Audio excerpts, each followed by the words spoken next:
Shalom semua jemaat yang diberkati Tuhan. Terima kasih telah bergabung bersama-sama dengan ibadah minggu ini. Bagi Anda yang baru pertama kali hadir, saya menganjurkan supaya Anda follow sosial media kami di Facebook dan Instagram GBI Rock Philadelphia. Melalui sosial media ini, Anda bisa memberikan pesan, email, atau permohonan doa Anda, bahkan menceritakan kebaikan Tuhan. Yang kedua, kami juga menyediakan ibadah online untuk anak-anak Anda. Silakan follow YouTube channel kami, dan Anda bisa memilih video yang cocok untuk usia anak-anak Anda. Adalah kewajiban kita sebagai orang tua untuk memperkenalkan firman Tuhan kepada mereka sejak dini. Last but not least, kami mengucapkan terima kasih kepada Anda yang begitu setia memberi kepada gereja kami. Di situasi yang sulit ini, Anda masih mau mengkontribusikan finansial Anda di gereja kami. Terima kasih atas persembahan Anda. Selamat menikmati firman Tuhan. Have a blessed Sunday.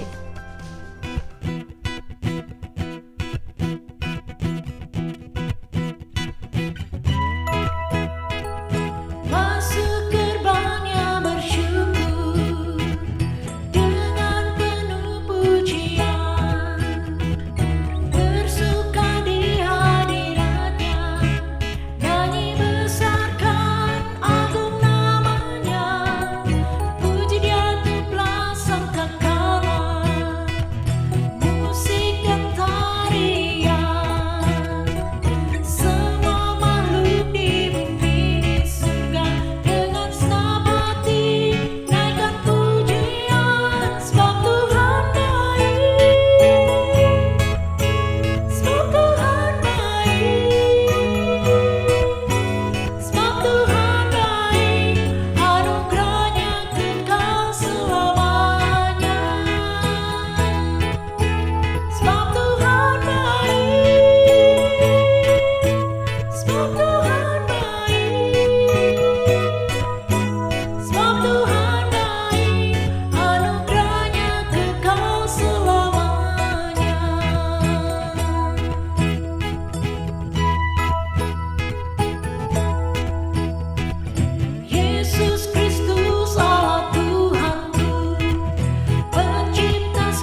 are, it's who you are, and I'm loved by you.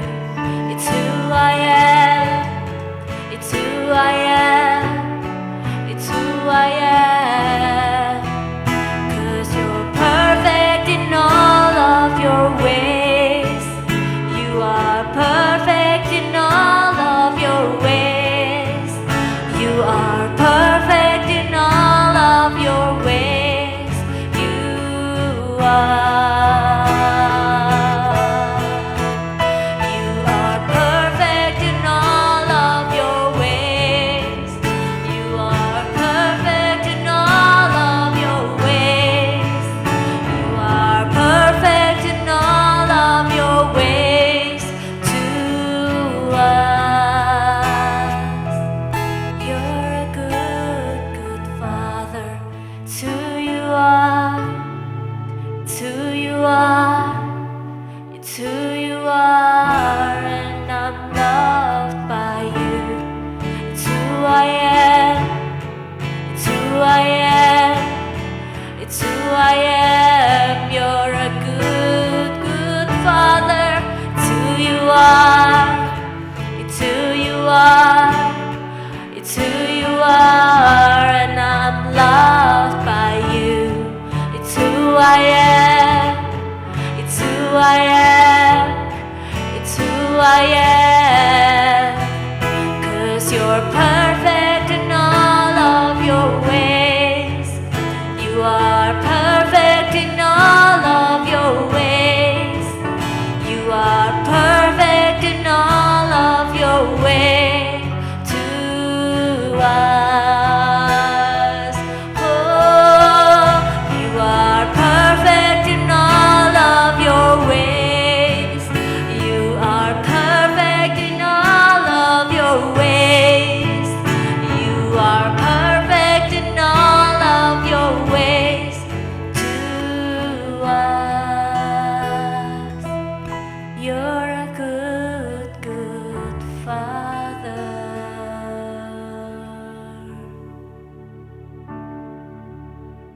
Bapak, Ibu, dan Saudara semua, beberapa minggu yang lalu, tepatnya pada tanggal 25 Mei tahun 2020, beredar di sosial media, yaitu video dari seseorang yang bernama George Floyd, orang yang berkulit hitam. Dia terbaring di atas aspal di jalanan, tangannya diborgol. Lalu ada seorang aparat hukum, seorang polisi, yang meletakkan dengkulnya, lututnya, di leher, menekan leher dari George Floyd yang sedang terbaring ini. Dan selama 8 menit dari video tersebut, kita mendengar ada seorang yang memohon-mohon kepada pihak kepolisian ini, supaya lehernya jangan ditekan karena dia tidak bisa bernafas. Dan yang lebih mengenaskan lagi, ada 3 polisi yang berdiri di sekitarnya yang tidak melakukan apa-apa. Singkat cerita, setelah 8 menit dari video itu, George Floyd meninggal dunia. Dan pada akhirnya video ini mulai beredar dan terjadilah protes di mana-mana. Di seluruh kota di Amerika, di beberapa kota di seluruh dunia, saudara. Terjadilah protes. Orang-orang meminta keadilan supaya dilaksanakan. Orang-orang menuntut yang namanya keadilan dengan adanya video tersebut, saudara. Hari ini saya ingin bertanya kepada kita, kalau Anda dan saya ditanya, apakah kita ini adalah orang yang rasis atau bukan? Saya yakin tidak ada dari seorang kita yang berkata, iya, saudara. Bahkan kita nggak mau dihubung-hubungkan dengan kata rasis. Kenapa? Rasisme adalah kata yang sangat negatif. Rasisme adalah kata yang sangat strong, yang sangat powerful, saudara. Nggak ada dari kita yang mau dihubung-hubungkan dengan kata tersebut. Kalau Anda adalah etnis Chinese atau Tionghoa, Anda teringat akan apa yang terjadi di Indonesia di tahun 1998, di mana kerusuhan terjadi, saudara, yang awalnya karena gejolak politik, tetapi pada akhirnya merembet ke isu ras dan diskriminasi. Sekali lagi, saudara, nggak ada satupun dari kita yang ingin disebut sebagai orang yang rasis. Apalagi kalau kita adalah orang-orang Kristen. Tahukah Anda bahwa kita nggak bisa menjadi orang Kristen? Kita nggak bisa menjadi pengikut Yesus kalau kita menjadi orang yang rasis. Kenapa, saudara? Karena sebagai pengikut Yesus, begitu kita buka Alkitab kita, di halaman pertama itu sudah disebut bahwa setiap manusia itu diciptakan menurut gambar dan rupa Allah. Setiap manusia, mau warna kulit apapun, mau suku atau ras apapun, mereka diciptakan menurut rupa dan gambar Tuhan. Pernahkah Anda melihat seorang anak yang bukan saja wajahnya yang mirip sama orang tuanya, tetapi tingkah lakunya, cara bicaranya, wataknya, sifatnya, semua mirip dengan orang tuanya, saudara. Kenapa? Karena ada cetakan, ada cap dari orang tuanya di dalam diri anak tersebut. Demikianlah manusia, saudara. Di dalam setiap diri manusia ada cetakan dan ada cap dari Tuhan sendiri. Karena kita diciptakan menurut gambar dan rupa Allah. Oleh sebab itu kita nggak bisa percaya, kita nggak bisa menjadi orang yang rasis, orang yang suka mendiskriminasi, orang yang suka membeda-bedakan orang lain berdasarkan suku dan warna kulit.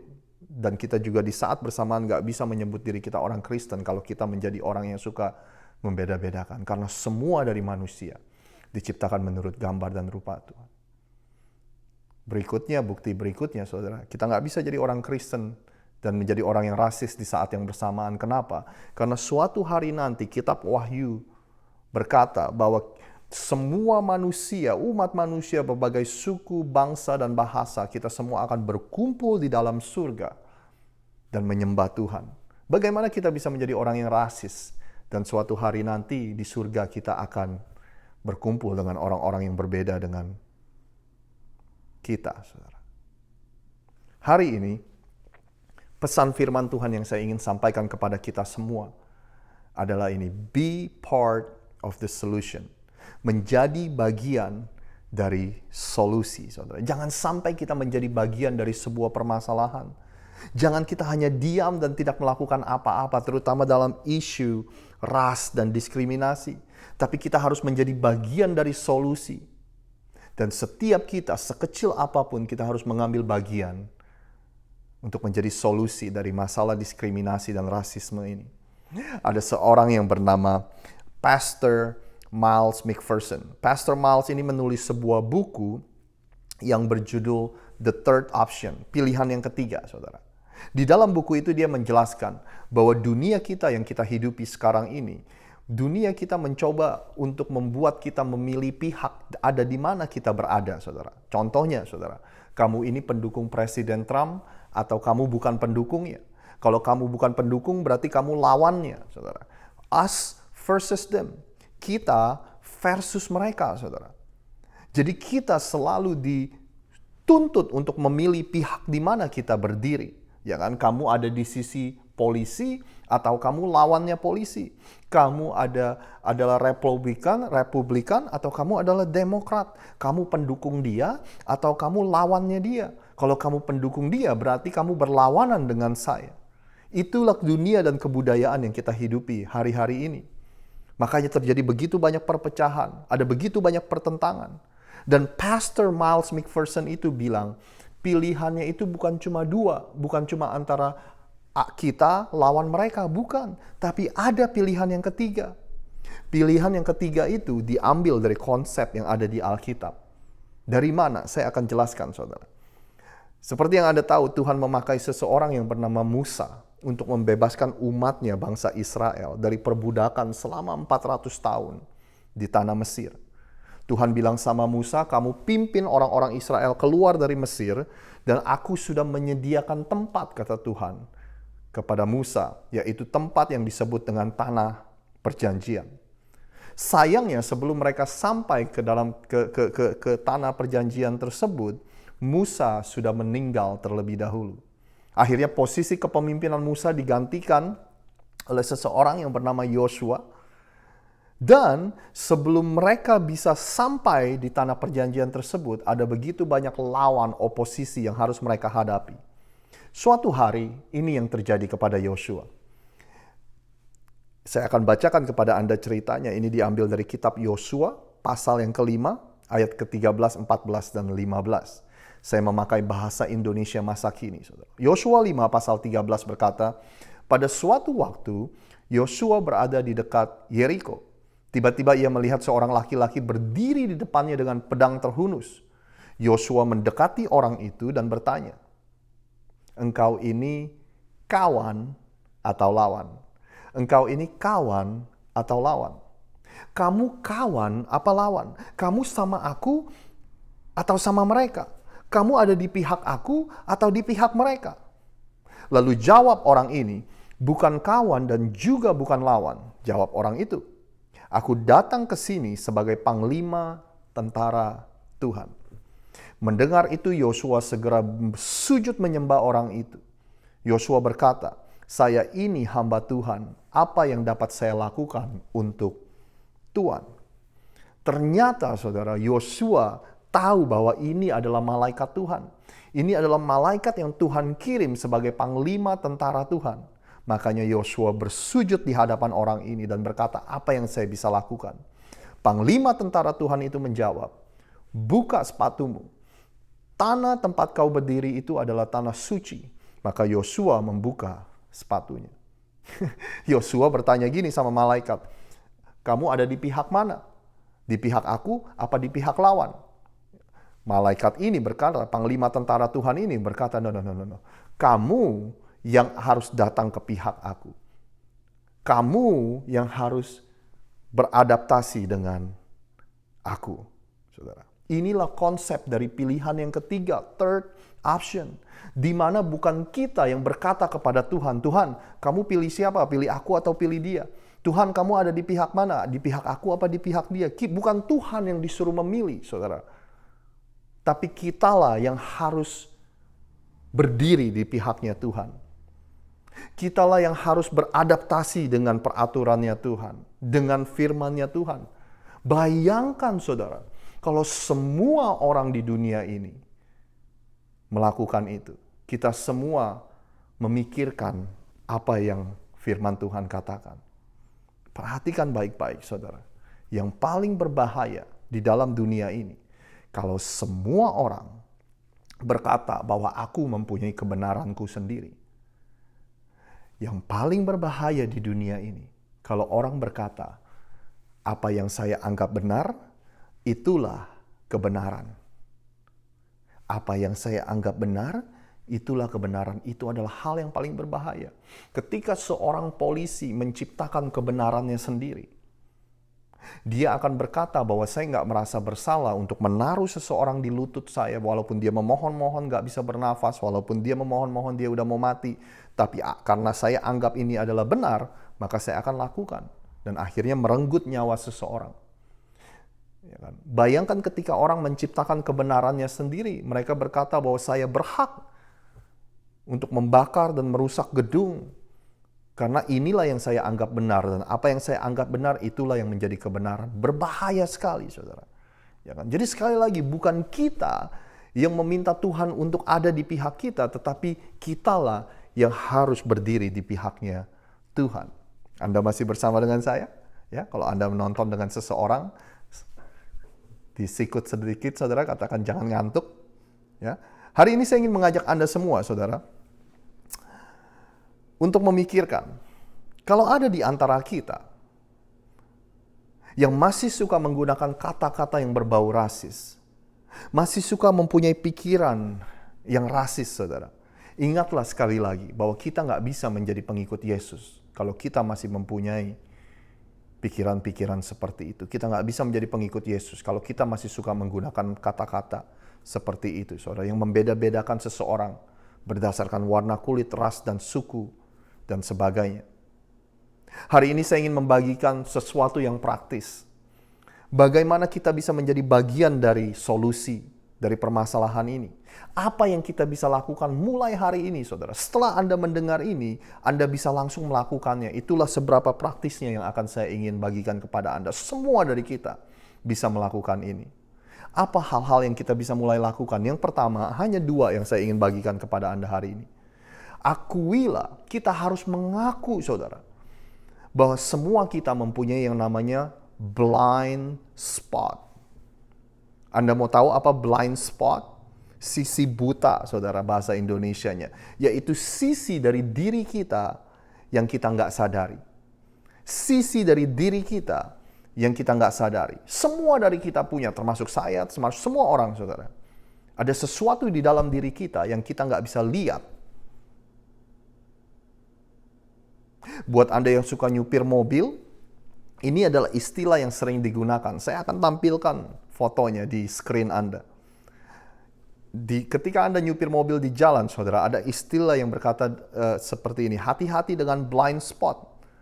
Blind spot itu adalah ketika Anda nyupir, Anda nggak bisa ada sisi, ada bagian-bagian tertentu di mana Anda nggak bisa lihat ketika Anda nyupir, saudara. Kalau Anda lihat ada kontainer atau ada truk yang panjang, saudara, mereka tidak merekomendasikan Anda untuk berada di sampingnya. Kenapa? Anda bisa nyupir dari belakang, atau kalau Anda mau mendahuluinya, baru Anda ke sampingnya, lalu Anda harus mendahuluinya. Tapi mereka nggak merekomendasikan Anda berlama-lama di samping truk yang panjang. Kenapa, saudara? Karena mereka nggak bisa melihat Anda ada di sana. Dan itu sangat berbahaya. Itulah yang namanya blind spot. Sisi di mana yang tidak kelihatan. Saudara, demikian kita semua manusia. Kita mempunyai sisi dari diri kita yang kita nggak bisa lihat, yang kita nggak sadari, saudara. Dan kita membutuhkan orang lain untuk memberitahu kepada kita. Kita membutuhkan pengetahuan, kita membutuhkan yang namanya belajar lagi, supaya kita bisa menyadari sesuatu. Banyak perbedaan kebudayaan, perbedaan ras, perbedaan warna kulit di sekeliling kita. Dan kita harus menyadari bahwa kita nggak tahu tentang kebudayaan orang lain. Kita nggak tahu dengan cara berpikir dari kelompok orang lain. Kita nggak tahu dengan kebiasaan-kebiasaan dari orang lain, saudara. Amsal berkata seperti ini, Amsal 18 ayat yang ke-15. Hati orang berpengertian memperoleh pengetahuan, dan telinga orang bijak menuntut pengetahuan. Dengan kata lain, sebelum kita bikin asumsi, sebelum kita buat kesimpulan, biarlah kita mencari informasi yang sebenarnya, yang sesungguhnya. Karena seperti itulah orang yang berpengertian. Orang yang berpengertian akan mendapat pengetahuan. Telinga orang bijak menuntut pengetahuan. Kalau kita mau disebut sebagai orang bijak, pasti kita akan mencari kebenaran, pasti kita akan mencari pengetahuan, pasti kita akan belajar lagi sebelum kita melontarkan pendapat kita. Sebelum kita bicara, sebelum kita buat asumsi. Saudara, kalau kita ngomong dulu, kalau kita buat asumsi dulu, kalau kita buat kesimpulan dulu, sebelum kita belajar untuk mendengar, maka inilah yang dikatakan Amsal. Jikalau seseorang memberi jawab sebelum mendengar, itulah kebodohan dan kecelaannya. Itulah kata Amsal, jikalau seseorang ngomong dulu, buat kesimpulan dulu sebelum dia belajar, sebelum dia mendapat pengetahuan, sebelum dia mendengarkan orang lain, itulah kebodohan dan kecelaannya. Saya teringat dari sebuah cerita dari seorang teman saya, di mana teman saya ini bekerja di sebuah perusahaan, lalu ada temannya yang mencoba untuk mencari pekerjaan. Lalu teman saya ini bilang, ya udah kasih aja resumenya, kasih ke departemen yang khusus untuk memperkerjakan seseorang, human resources. Akhirnya singkat cerita, resumenya itu dikasih ke human resources dan sebagainya, saudara. Nah, setelah beberapa waktu kemudian, teman dari teman saya ini menanyakan, resume saya gimana? Udah dilihat belum? Udah diterima belum? Akhirnya teman saya ini cek sama Human Resources Department. Kamu udah lihat resume dari teman saya belum? Anda mau tahu apa jawabannya? Orang dari Human Resources itu berkata bahwa karena dia punya banyak sekali resume bertumpuk-tumpuk, saya sudah sortir dan saya sudah kesampingkan. Orang dari Human Resources itu berkata bahwa, sorry, perusahaan kita nggak bisa memberikan sponsor kerja. Nah, cerita ini, Anda mau tahu apa yang terjadi di cerita ini? Ternyata, saudara, nama dari orang yang sedang mencari pekerjaan itu, namanya bukanlah nama yang umum. Namanya adalah nama yang asing, saudara. Ya kan? Bukan yang umum di Amerika. Jadi orang human resources berasumsi ketika dia lihat nama, membaca nama orang tersebut, dia berasumsi bahwa orang ini pasti butuh sponsor kerja. Karena kita nggak memberikan sponsor kerja, ya udah kita kesampingkan. Anda bayangkan, saudara. Gimana? Saya sedang membayangkan diri saya kalau saya sedang mencari kerja. Nama saya Samir Rosid Herman. Bukan nama yang umum untuk ukuran di sini. Tapi paling enggak saya ingin ditanyakan terlebih dahulu, kamu butuh sponsor gak? Kamu butuh surat kerja gak? Dan sebagainya sebelum mereka buat asumsi sendiri. Anda mengerti cerita saya? Karena begitu banyak, saudara, kerugian yang dialami oleh banyak orang. Ketika kita buat asumsi, ketika kita buat kesimpulan sebelum kita bertanya terlebih dahulu. Bayangkan kalau itu adalah Anda. Bayangkan kalau itu adalah anak-anak Anda. Yang misalnya namanya nggak mempunyai nama yang umum seperti orang-orang di sini. Tetapi pihak dari perusahaan sudah berasumsi bahwa saya nggak bisa menerima kalian kerja karena kalian pasti butuh sponsor. Bayangkan, saudara.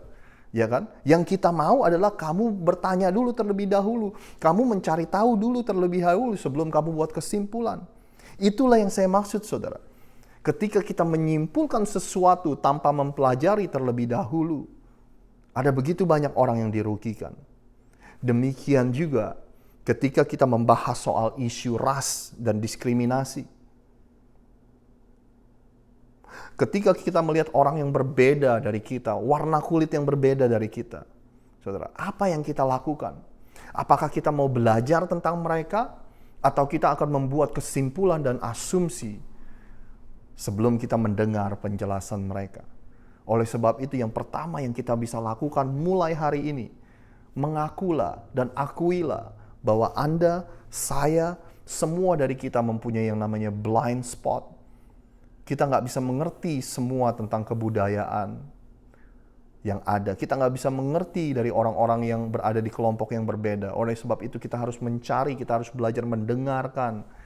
Kita harus belajar akan kebudayaan orang lain sebelum kita melontarkan kata-kata yang sia-sia atau kata-kata yang berbau rasis atau menyimpulkan sesuatu yang kita belum tahu, saudara. Mengakui bahwa kita mempunyai blind spot. Yang kedua, sebelum kita berdoa, kita harus ganti status dan label mereka menjadi saudara-saudara kita. Artinya gini, saudara, kita harus ganti status dan label mereka menjadi saudara-saudara kita. Artinya gini, orang-orang yang berbeda suku, ras, warna kulit, kita harus ganti label mereka, saudara, menjadi saudara-saudara kita. Ketika kita melihat orang-orang yang berbeda dari kita, kita akan sebut, itu adalah saudara-saudara kita. Kenapa? Karena yang sering terjadi, yang sering membuat perpecahan adalah label yang status yang kita berikan kepada orang lain. Ketika kita membahas tentang kelompok orang lain, ketika kita sedang membicarakan tentang kelompok orang lain, kita memberikan label-label tertentu kepada mereka. Ya kan? Kita suka memakai label-label seperti ini. Itu imigran ilegal tuh. Itu imigran ilegal. Wah, itu orang gelap, itu orang yang nggak punya surat. Ya kan? Kelompok orang dengan warna kulit ini adalah sekelompok kriminal. Mereka adalah binatang. Ya kan? Orang Indonesia itu adalah tukang gosip. Orang Indonesia ini, seperti itu, tukang ini, tukang itu. Label-label seperti itulah yang harus kita buang jauh-jauh. Dan kita harus ganti semuanya itu dengan menyebut mereka sebagai saudara-saudara kita, saudara.